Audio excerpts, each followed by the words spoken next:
రైతులకు 2 లక్షల వరకు రుణమాఫీ అమలు చేయాలని తెలంగాణ ప్రజాశక్తి పార్టీ రాష్ట అధ్యక్షుడు దొడ్ల వెంకట్ రాష్ట ప్రభుత్వాన్ని డిమాండ్ చేశారు. సంగారెడ్డి జిల్లా కలెక్టర్ను కలిసి పార్టీ నాయకులతో కలిసి ఆయన వినతిపత్రం అందజేశారు. అనంతరం మాట్లాడుతూ రాష్ట ప్రభుత్వం ఏర్పడి 2.5 సంవత్సరాలు కావస్తున్నా రైతులకు రుణమాఫీ అమలు కాలేదని విమర్శించారు. ఇది రైతుల పట్ల నిర్లక్ష్యంగా వ్యవహరించడమేనని అన్నారు. ఎన్నికల సమయంలో ఇచ్చిన హామీలను ప్రభుత్వం మర్చిపోయిందని పేర్కొన్నారు.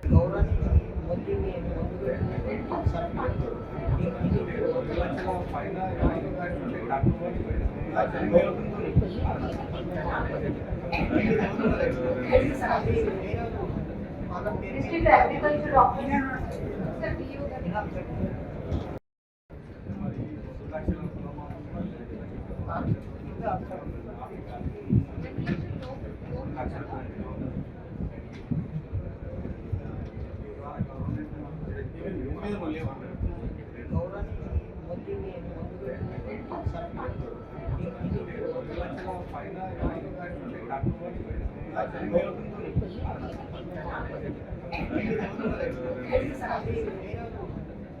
District Agriculture Officer.